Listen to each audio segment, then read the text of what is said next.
So today we're talking about Jesus Christ. And I say both those words because it's really easy to say either one or the other for a lot of different reasons.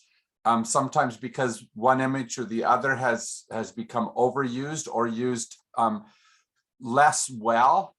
And so I like the two of them combined in a lot of ways. It's very formal, but it's has some important power there. And I want to show you a picture is what I want to do. This is a picture from First Church Phoenix, which was the very first place where I was appointed, which sits on Central Avenue, right down in the middle of town, not downtown, but in the middle of town, and literally thousands, if not hundreds of thousands of cars go by there every day. Were you supposed to be showing us a picture? I'm about to show you. Oh, okay. I just want to describe it first. And so this is sitting there looking at the road where everyone goes by. And it says on there, "Is it nothing to you, all ye that pass by?" This was built in the 1960s, and I think there's a certain amount of where it's a bit of a, don't you see that this is the right place to visit Jesus? Don't you see that this is the place where you ought to stop to get to know Jesus? And we've done a whole bunch of that in Christianity, haven't we? Mm-hmm. Come and stop here instead of just passing by it. And there's a certain amount of denigration to all those people that are just passing by and not seeing the wonder of this thing, of this Christ that I know.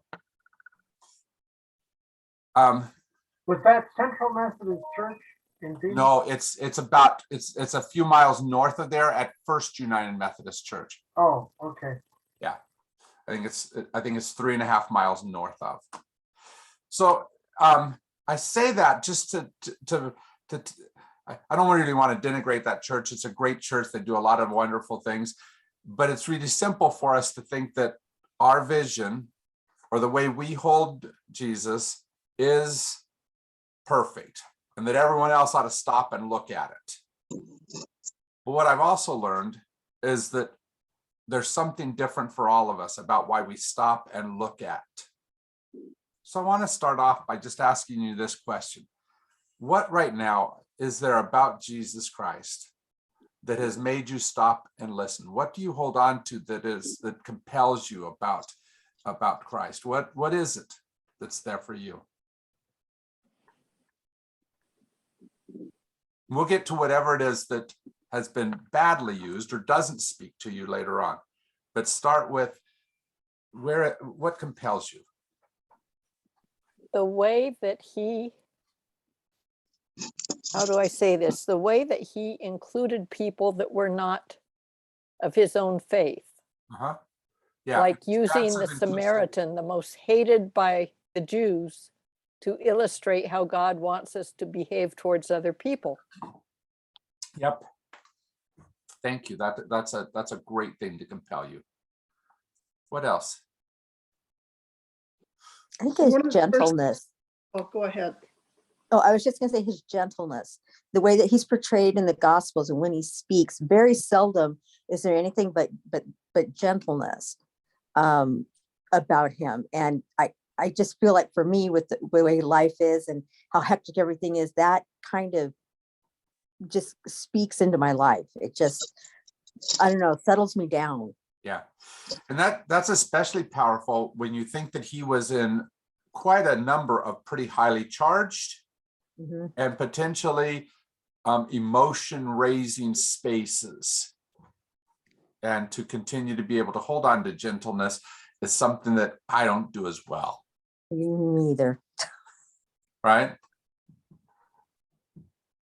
What else? What compels you about this Jesus Christ? Well, I always go back to when I was a little girl, my grandmother showed me her pamphlets on Jesus. And the first thing I always felt was Jesus loved the children, loved the poor, loved the, he was always for the underdog. And also spoke to truth to power. But just was how it was just about love. Yeah, that's pretty amazing, isn't it? And that's at least part of the reason why 2,000 years later we're still talking about him, right? Because there's a whole bunch of people from 2,000 years ago that will never be remembered at all, right? Even very famous people in that moment who are essentially gone from memory in any real way. What else compels you or makes you stop and notice Jesus? I would say the person who was born in Nazareth, who had questions about his paternity, who worked as a day worker, and out of someone who experienced all this, it was able to, it was acknowledged, or the divine was a way to come through him, through this person of lowly and hurt. Yeah, absolutely. Yeah. He didn't have the trappings or the cachet, so to speak, to be able to easily get noticed, did he, Ron?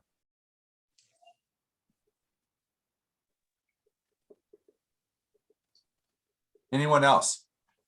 What makes you stop to notice?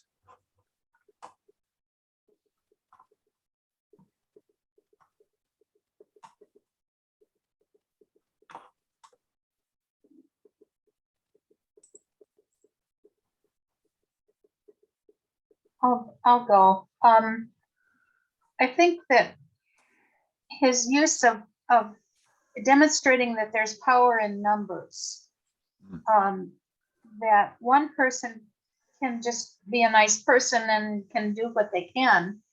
But when we have numbers of people in a congregation, by all pulling together, we can accomplish a whole lot more. And as a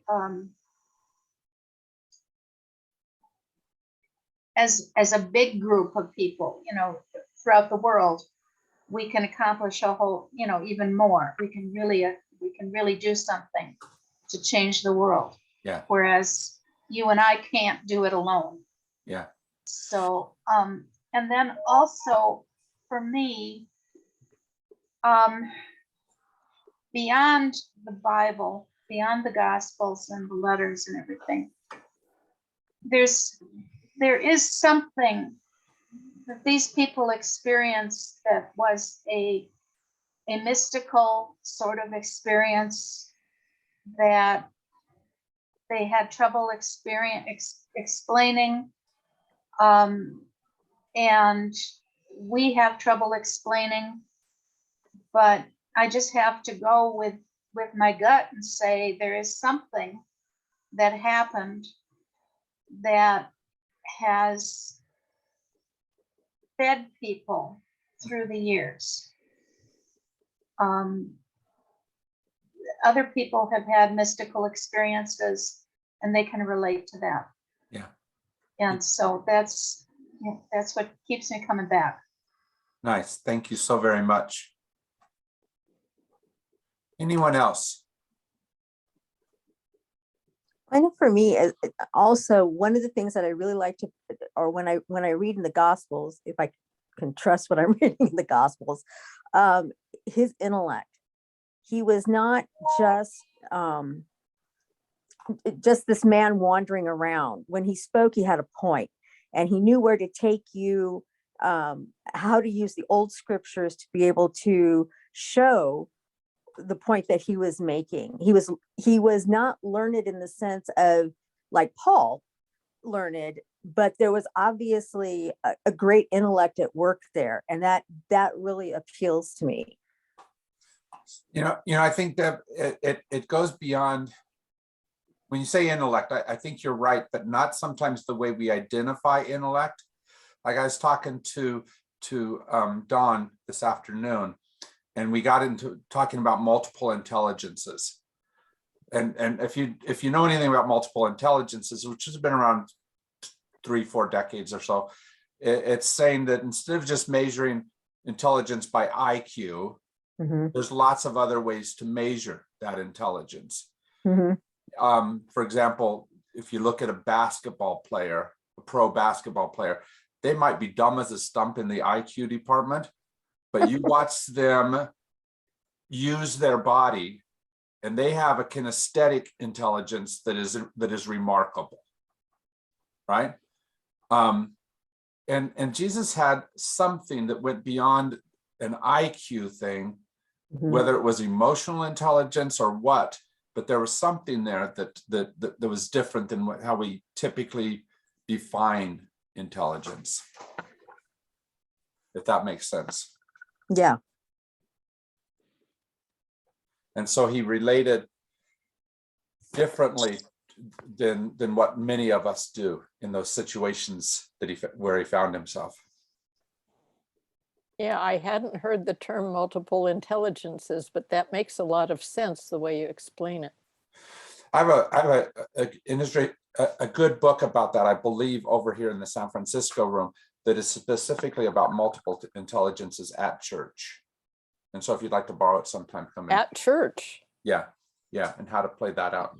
Because it's really important, because if we measure anything, and we as religious people are really guilty of this, just as much as educators are sometimes really guilty of only measuring by IQ, we are really good at only measuring by a certain type of certain type of intelligence. And it's trying to say, how do we look at and meet people where they're at?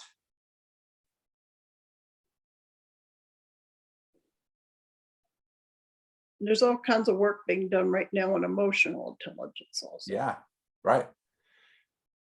And somebody who can be in that space to empathize and be present for someone, even someone who maybe they don't intellectually agree with, but emotionally they feel the tug on their heart. Those are remarkable people.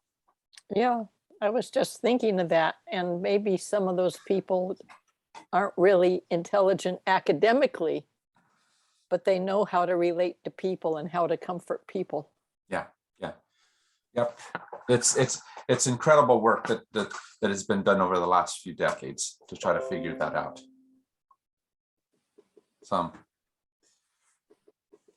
So here we have this Jesus who sends something out that compels each one of us, that calls each one of us towards. And then there's all the stuff that we've built around that Jesus, kind of like the picture I showed you from First Church Phoenix that says, hey, I got the right answer right here at this church. We do a whole bunch of building up a certain narrative that says, here's how to do it. Here's who he is. And we say, it's only this much. Like the last little bit I've been, this week, I read through the nativity narratives, right? Both because of Dr. Spong, but also because that's the season we're in, Mhm. right? And of course, Dr. Spong says things like, Joseph couldn't have been a real man, right? He was, he's born, his father was Jacob. He led the Holy Family into Egypt. So undoubtedly a made-up person to bring ties to Joseph of the Old Testament. Yeah, but how do I use that when I'm talking about this baby in a manger, right? And those narratives, those really nice narratives, are sometimes easier because to tell the literal story, because that's what we've told for decades. And how do you not lose the power of the narrative, even though you question the validity? No, validity is the wrong term, the veracity, The truthfulness. more the factualness than the Well, it's, truthfulness. if you look at historical Jesus, it's all a myth, but myths are very powerful, That's right. and it provides a story. I know I'm doing an advent with this group up in Phoenix, and I asked him, I said, because one of the guys there is a theologian and teaches, and I asked him, I said, look, you know, this is all a story. There was no virgin. He was probably, that was made up because Caesar was said to be said he was from a virgin birth. So Jesus had to be also, and also he was probably born out of wedlock. He had multiple brothers and sisters. The only true things that we know about Jesus is that he was baptized by John the Baptist. He was crucified. Everything else is made up. So my thing was like, so if you know that, then why are you Christians? Because that's what I'm trying to grapple with is, I know this is all myth and stuff, but so how, like I consider myself as much a Buddhist as I do a Christian, or, all the other, wisdom is what I'm looking for.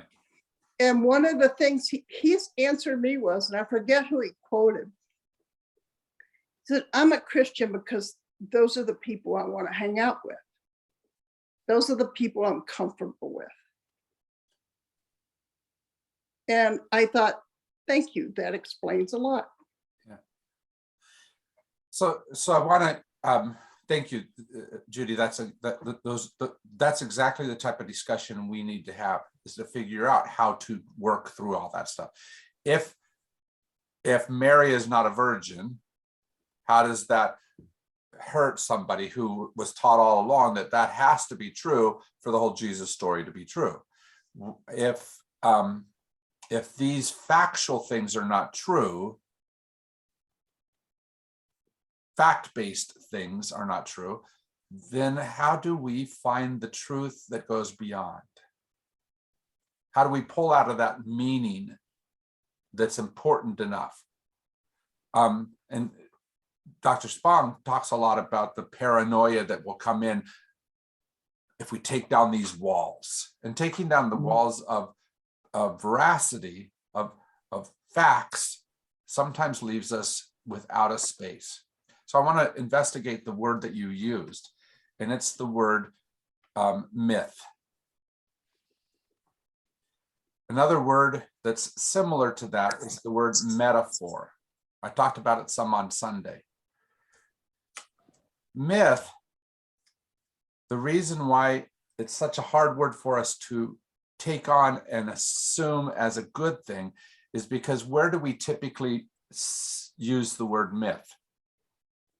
To apply to those stories that we know are false, like Greek myth, or Roman myth, or Norse myth, right? And they're gods like Zeus and Apollo. And obviously those are non-factual stories.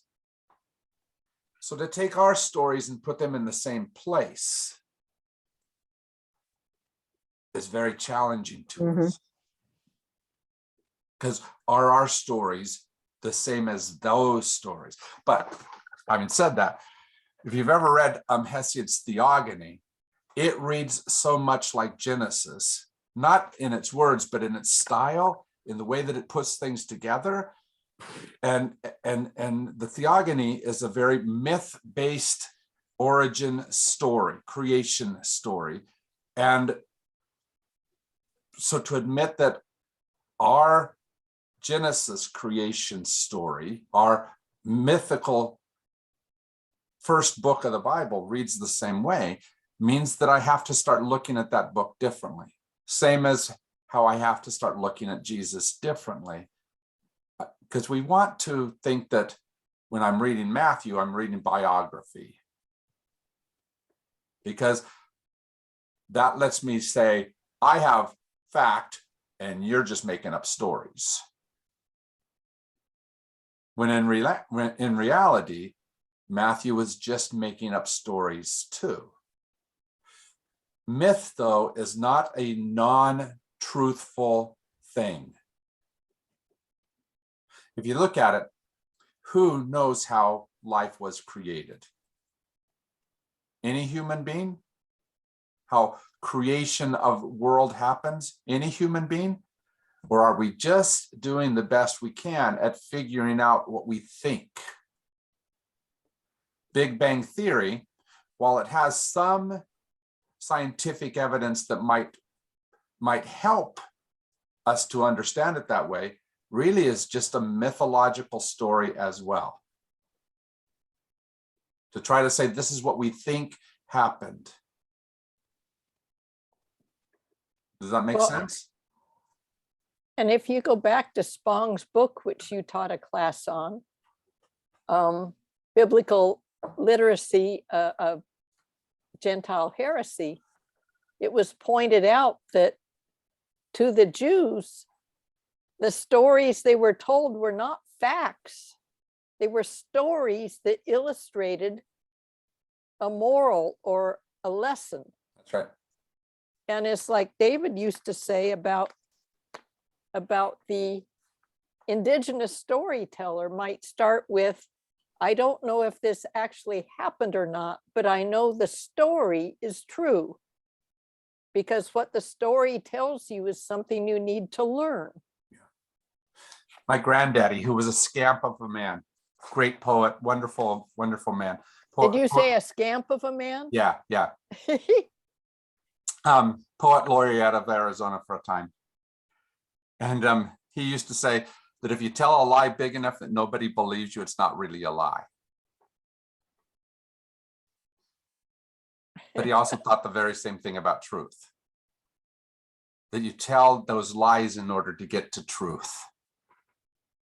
Not to get to facts. That wasn't his goal. But to get to truth, to show truth.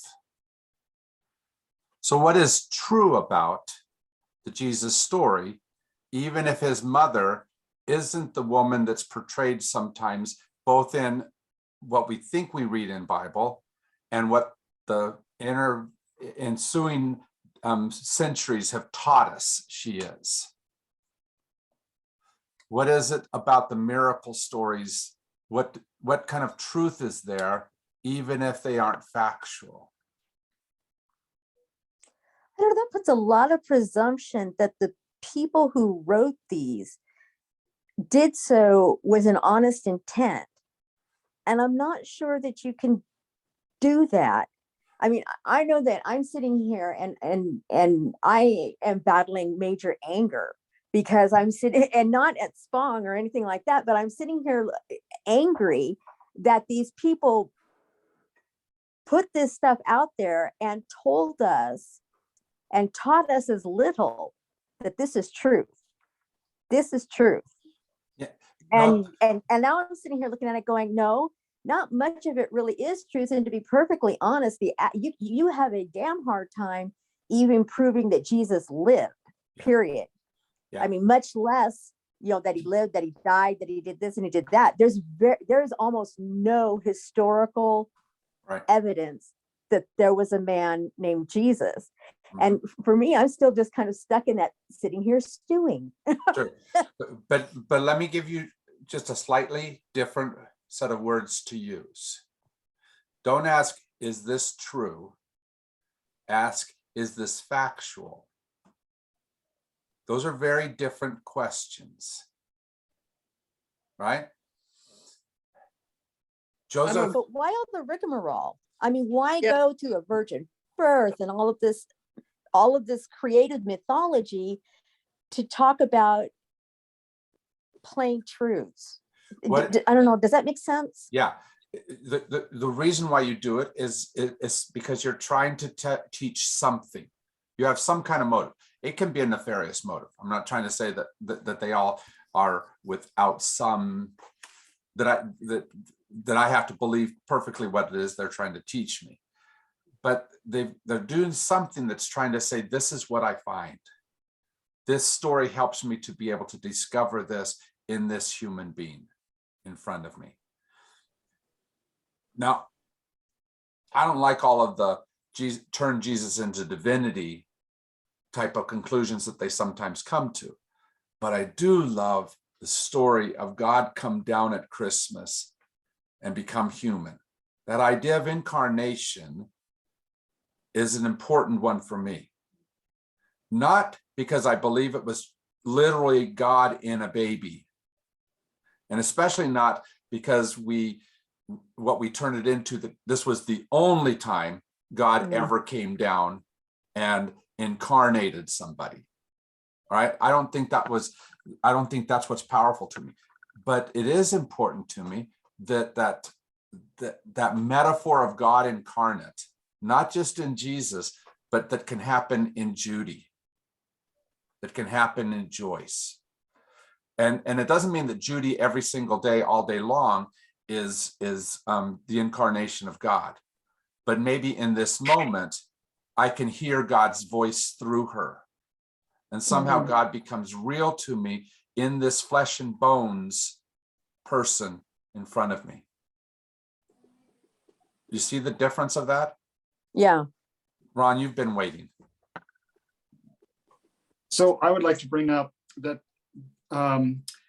we're post-Enlightenment people, and Spong brings that up, and we're used to a rhetorical style, like reading the Times or the Arizona Daily Star, where you're getting facts, you're hearing stories, but we're missing the cultural context of the people who wrote the Bible. That's the first. And we can never go back, and the best we can do is presume or take a look at. But and I think Spong that runs throughout his books, that we have to take a look at the experience and what was written about him in first century Palestine is a different way of looking at than what we would write if it happened today. That's right. And I would just bring up things like even if the, it's really hard to believe that the blind man seeing actual happen, but the ability for people who are blind, who are seeing in a narrow way, to suddenly open up, then that has meaning. Yeah. And I finally would bring up that what Spong said is sometimes we would read the whole book of Matthew as a story, or all of Mark as a story, and not mash, or what he calls sausage making. Yeah. We can then see what the author of that gospel was trying to say. Yeah. And that's the really hard part, because Deb, right now, for example,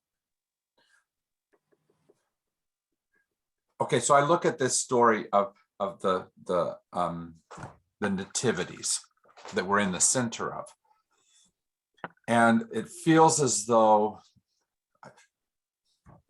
okay, here's my view about the nativity. I think that early Christians wanted to have that be the central image of Christianity, not the crucifixion. I think that was the image that Matthew and Luke were drawing us towards. Okay, for whatever reason they were doing that, and I think that we got it wrong and started focusing more on the crucifixion. That we made that into a bigger image. Now, there's reasons why they might have done that, and I have to figure out what to do with that, because if things were theistic before Jesus, and suddenly he comes up with a non-theistic way of viewing God, and then we place all these theistic things back on, including stuff like Joseph, right? And that now Jesus is the embodiment of Joseph of Egypt's story, and is going back to a theistic way of viewing things. What does that say about us right now, where we're trying to escape this again? And how much hope do I have in being able to help us emerge out of that theism that Jesus failed at doing? if shortly afterwards all these gospels were written that way? And then I have to say, but it didn't fail, because even with the preponderance of theistic images that went on, there was an ongoing strand of people who were trying to see it differently. Gnostics, for example, Mm-hmm. that saw things very differently than the mainstream. And we're in a very different time now than there. We have very strong proof that theistic language is not effective any longer. And so if we're going to do something, as Bishop Spong says, we need to do it now, or else Christianity Yes. will die. And so today there's more and more people that are there saying, I need something different. Our children are saying that in a very real way. Yes. Susan, sorry, go ahead. We Oh. made you wait long enough. No, that's fine. I just wanted to share that the church is still doing a disservice, at least the Methodist Church in some ways. I attended another Methodist church, and I was new to studying the Bible. It was my first time, and they had the Disciple 1, 2, 3, and 4 courses there. And I was encouraged to take Disciple 1 and 2. And I felt just like the lady, I'm sorry, her name, but she was saying she was angry. During that whole, those weeks and weeks and weeks of study, I was so angry because they were focused on the facts, not the truth. Yeah. And the disciple book, did a little bit of the facts in the very beginning, but in the back of the book, in the last 3 or 4 pages, they had these wonderful questions that kind of challenged the truth and challenged the myth. And that's always where I wanted to go. And the leader of the groups always were nervous, and even the participants were nervous. They didn't want to do that. They wanted to stay with the myth. They wanted to stay with the story, and they wanted to talk about the facts of the story and relate it back to the facts of this area of the Bible or that area of the Bible. Yeah. And I was I was like, well, what do you mean about this? I mean, because there were really great questions to think about how that really applies to the world today.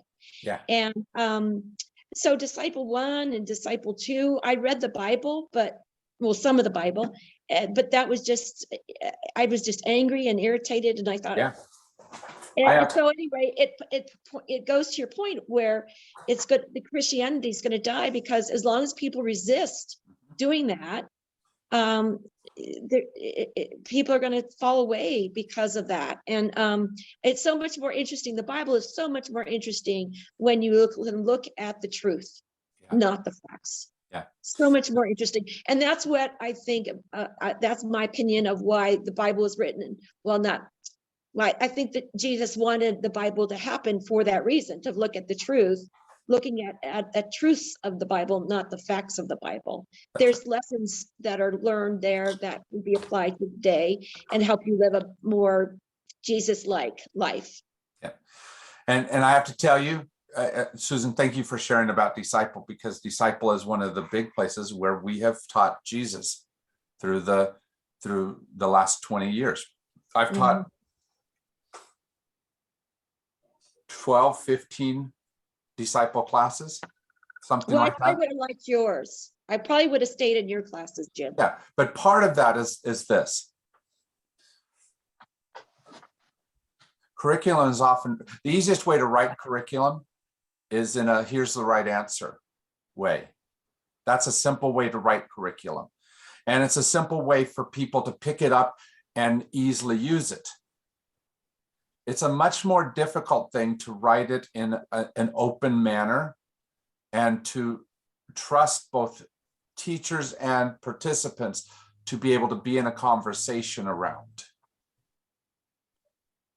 And so we take something like Disciple that could be an incredible conversation about Bible, and we turn it into let me just give you the facts. But pastors do the same thing too often. Part of the problem is my profession. We learn things in seminary that should be brought back to church and and draw people beyond. Why don't we do that? Because it's much simpler to do what will not be offensive. It's much simpler to stay on a certain level and not draw people beyond that. And by much simpler, I mean, it ensures that so-and-so doesn't walk out with their money. Mhm. Oh, boy. And so we do what is expedient, but not what is important. Jim, thank you for sharing that, because you're the first pastor that really spoke the truth about that. And I want to say thank you for saying that. The good news about that, Susan, is I am in an amazing place where I can be more honest about that. This is a place where honesty is honored, as opposed to some places where it's been only to, like I had one church that said, we want you to preach out of the Bible more, right? And I'd stand up there like I typically do with my piece of paper, right? And I'd be speaking there. And so they said, we want you to speak out of the Bible more. And so what I started doing was taking a Bible, putting it in my hand, putting my And your piece of paper. paper. Well, one of the things, Jim, that I wish, I'm the odd duck. I'll admit that right off. I am just not your typical person who comes to a church or wants to study the Bible or anything. That means you're in the right place, Judy. Yeah. And now I wanted to study the Bible and stuff, but I also, what I have found totally fascinating is the true history of surrounding that whole time. Right. There were so many people before Jesus who said they were the Savior. And there was like, I mean, just including John the Baptist we know about, but there was a whole bunch more of the zealots who were like, and the fact that the Roman Empire was literally crucifying and massacring massive amounts of Jews. Yeah. And it was like the true history of surrounding all of this and why all of this emerged from that is what's blowing my mind at the moment. And I'm like, why is the church afraid to teach that? Why is it that we're afraid? Sometimes it's because we don't even recognize it as fear. Like the person who picks up disciple and says, oh no, those are too hard of questions. I don't know if I know how to ask those questions. I definitely don't know how to lead a discussion that's free flowing. We do the easiest thing. We do the yes, no answers rather than the essay questions. You know, Jim, perhaps it's time that we did living the questions again. Maybe it's time for that. That's one of the things that Adult Ed is looking at, is they're looking at the Living the Questions series to try to do that. For those of By the you way, who don't, for those of you who don't know what that is two young pastors in Phoenix who realized that they learned a lot of things in seminary that they had never ever heard from the pulpit. And there's been so much new information and original documents from the Middle East that it changes a whole lot of our perception. Mm-hmm. And including those questions you said that were at the end of Disciple. That's right. So they made a series called Living the Questions where they brought all that out. And it's very interesting because they have all these different theologians and not all the theologians agree with each other, which means if you're in your small groups after you see the short video, you don't have to agree either. That's right.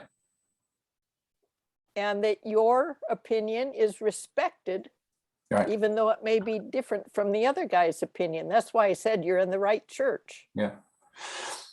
The difficulty, of course, with that is that it's much simpler to control when everyone thinks the same way, understands the same way, moves in the same direction.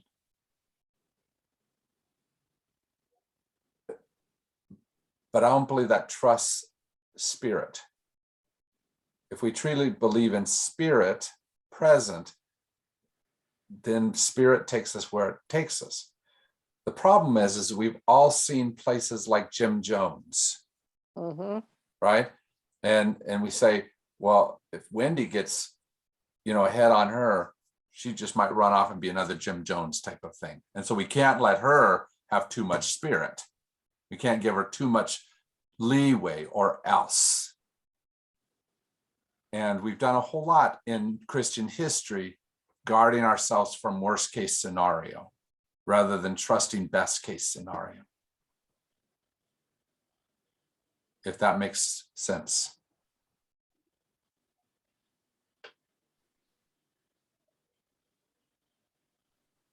And yet, at least one of the things that I love about Jesus is that the stories that are told and the things that are said are not definitive answers in the way that we often give answers. They are very open-ended types of statements and stories that don't say there's only one way to do this. I also think that the Sermon on the Mount is one of the most powerful pieces of literature ever written. Incredible piece of literature. As is the sermon that's in John 14, 15, 16. Incredible sermon.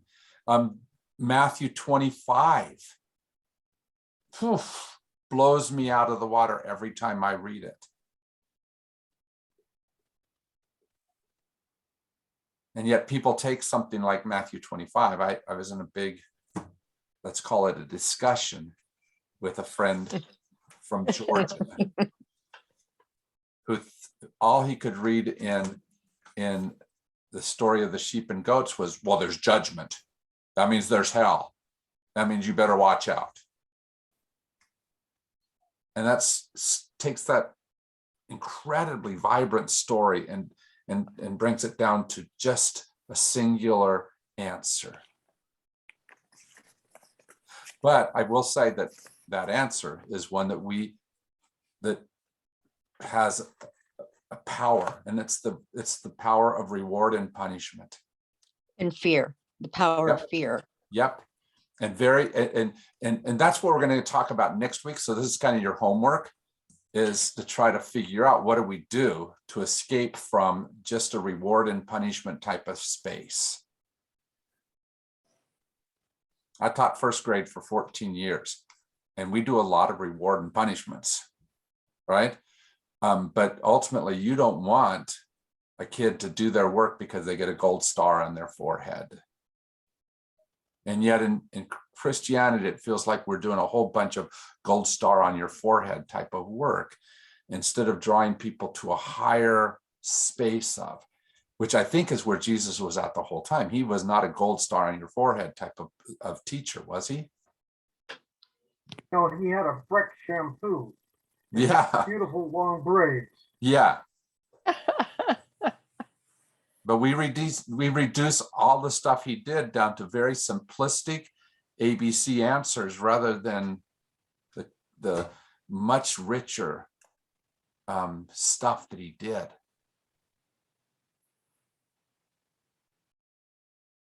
Go ahead, Ron.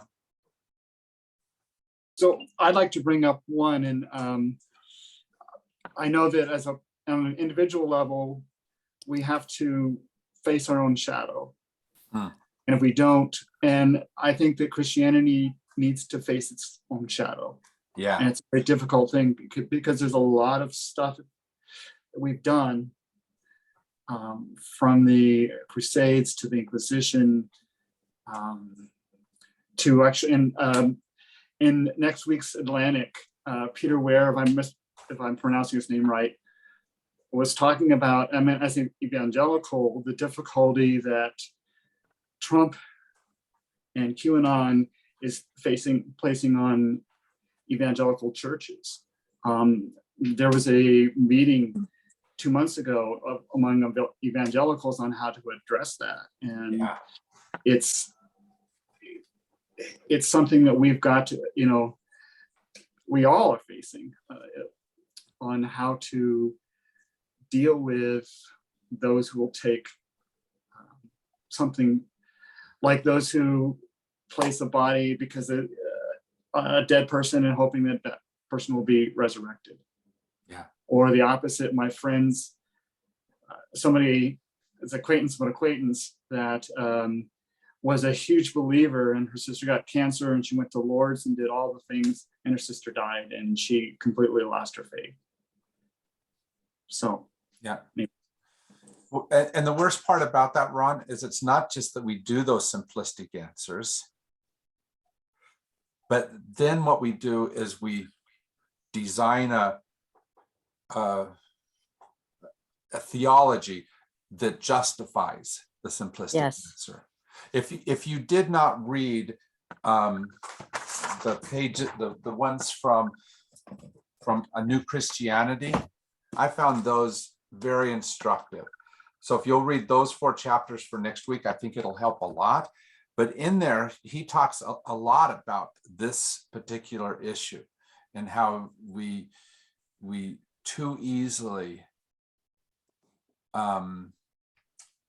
justify our simplistic answers, right? We decide that we need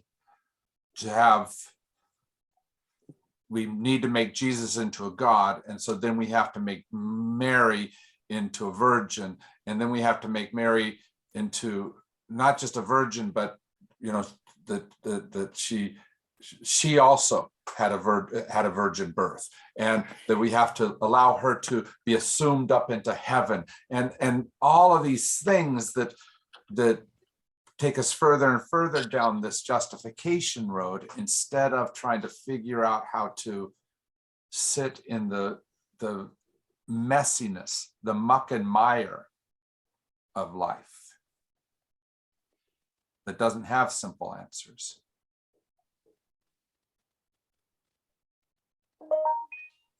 You said 4 chapters of New Christianity, but you only sent me 2. I thought I sent you 4. I'll look and see, Wendy, Okay. and I'll get you the other ones if I didn't. I've got 10 and 11. No, that's 10 and 11 of Unbelievable. Oh, Unbelievable, right, okay. Yeah. There were 4 of New Christianity then. Yeah. Okay. Okay. Look for the other. I'm going to use a piece, I think, on Sunday from Zach Hunt, who is one of my favorite bloggers, a Christian pastor. And he talks about what he calls the Trump evangelicals. And I'm not going to use that term, but that's what he's writing about. And he does things like this. Jesus was a child born into poverty, but Trump evangelicals cease to care about babies the moment they leave the womb and go out of their way to ensure the government provides as little support as possible, if any, to them and their families as they grow up. Jesus was the embodiment of peace and the promise of life everlasting, but these evangelicals lust after the death penalty with gleeful vengeance and worship their guns with blind zeal, caring nothing about the children whose lives they sacrifice on the altar of freedom. And he goes on like that.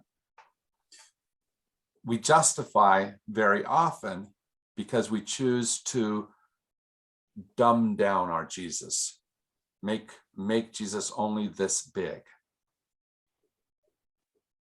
And the difficulty of the metaphoric Jesus is that it is much larger. And somebody like Ron is going to possibly come up with a completely different way of viewing that Jesus than what I might. And do I trust that he can do that? And my fear of Jim Jones gets in the way. What if he's one more like that? Avoiding the fact that, as a general rule, most of us, even though there are those who go off in weird places, bad places, there's a whole bunch of evidence of how we take that prompting of the Spirit in incredible ways and move forward. Why don't we trust that better? More.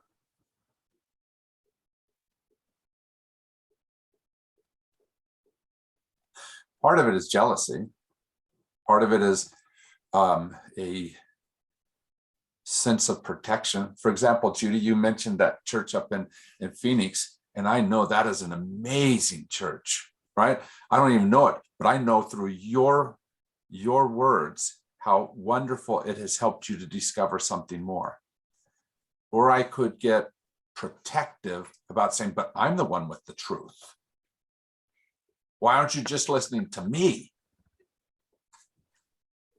Right? Again, we get fearful, jealous.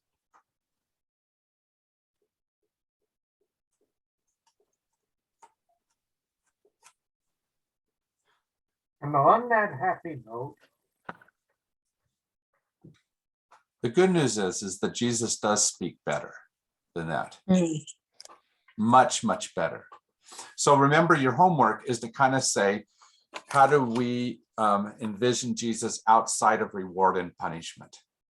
That's been the primary mode of how we've fashioned the Christ presence in Christianity. Go ahead, Deb. I was just thinking, you were talking earlier when you first started about how you put Jesus Christ together. Yes. Do you think maybe we need to come to a place where we drop the Christ? No, because those are very different and both of them very important ways of describing who this is. It's a description of a human being, but in whom we somehow found divinity. If we hold on to just Jesus or just Christ, we lose part of who that is. Okay? But I don't say of you, Jim Christ. But I speak of you as Jim. Yeah. But are we then saying that this person of Jesus exemplified, yes, but was more divine than you? I'm not saying that, but I do think, as Bishop Spong said in the A New Christianity book, he said the difference is only in degree, right? That Jesus maybe embodied this sense of who God was in some way to a higher degree than what I do, right? Right. And for that, we remember 2,000 years later because of something that he was or did that allowed the embodiment of the incarnation, if I can, of God in that moment to live through those 2,000 years. Now, could somebody emerge today? Because one of the things that I love about Bishop Spong is he's willing to admit that Christ can happen in other places as well. Again, yeah. And so, for example, in the 1960s, we had Christ appear in a man named Martin Luther King. Now, there's a whole bunch of people that would not want to say that's Christ. But for me, it was absolutely a messianic voice in that time. Yes. Right? Yes. Who else can be that? Maybe not wholly and completely like we like to think that Jesus did, but are there others that speak wonderfully and well and live wonderfully and well and become the Messiah once again for us? And the hard part is that it's that word the. When I was growing up, there was a book that was big in Mormonism called Jesus the Christ. And by the, they meant the only. Right, singular. And I don't think this is a singular event. I don't think there was only one time that Messiah appeared, one person that embodied that Messiah, one way that Christ became real for the world. Go ahead, Judy. I just have trouble with the word Christ, but that's the whole incarnate thing. I think God's inside us, but I think I see what you're saying, but I just have trouble with the word Christ. No, But and, what and, oh, go ahead. Well, and I think that there's some divine feminine that's being left out of the whole discussion. too. Absolutely. Mhm. Absolutely. And the hard part is that makes it hard for us to acknowledge Christ in Mother Teresa. Because, well, Christ is a person, as a man, can't be her. But I think that belays my largest definition of Christ. The hard part that you're struggling with, I think, Judy, probably comes down to this: both the name Jesus and the name and the title Christ have become polluted in the ways we've used it. Like I used to joke at St. Francis that there was only one swear word that wasn't allowed at St. Francis, and that was the name Jesus. Right? You could say all the other swear words, but Jesus was not quite allowed. Why? Because that word had become so polluted by how someone else had used it, or I should say misused it, that Christ became a better way of describing. But for some people, Christ is the thing that has become polluted. And it's in the interchange of those two, of the mortality and the divinity present, that I think we get the fullest picture of what can happen. And so don't just know that the struggle that you're having with that is honest struggle. Don't just let go of it because I don't have a problem with one or the other of the words. Figure out how to be in that struggle. All right, so go ahead, Ron. So I was just going to bring up that was the original was Jesus is Messiah, which is a Jewish term. Right. And then that got put into Christ, which is a Greek term. And then it got put into Lord, which is probably even more problematic. Yeah. But I wanted to bring up just briefly that I think it's not that we're all alone in the wilderness. I mean, like today I spent an hour and a half with tech support and finally solved a problem that's taken literally hours. And the help of John Shelby Spong, David, Jim, Marcus Borg, and others, those are guides along the way. And I think those are really important. And it just brought up one thing that Spong brings up, that in the begats that open up Matthew, there are four, and I forgot the last, but there's the Rahab the prostitute, Bathsheba, Ruth, and one other, who were all women of ill repute who got put into the lineage of Jesus. And without someone pointing that out, you miss something that Matthew was probably putting out to an audience that knew. Whereas for most of us, we were totally unaware. They're just names. Yeah. And their names and a whole list of names that we easily skip over. Well, I'm not reading all those names. I got the first begat. Right? I figured it. And you're right. It's an incredible piece what the author chose to do with those names. All right, our time is up. Sorry, we haven't completely solved this Jesus, this Christ, or this Jesus Christ, either one. But we've got another week to be able to do that. Read on those different chapters. Like I said, I found the ones in the New Christianity very compelling. So read those if you can. If you read some of the other ones and you find some other incredible things there, I'd love to have you do that. Thank you for your time. Jim, did you send out the, is that from the original email you sent? Because I didn't get another email. I will send you, Susan, specifically all the chapters on the Christ. For next year, okay, or for next week, okay. Almost next year. Next week is our last week before the next year. Thank you, Jim, so much. I really enjoyed tonight. Thank you. All right, Yes, take care, thank my you. friends. Bye-bye, everyone. Bye.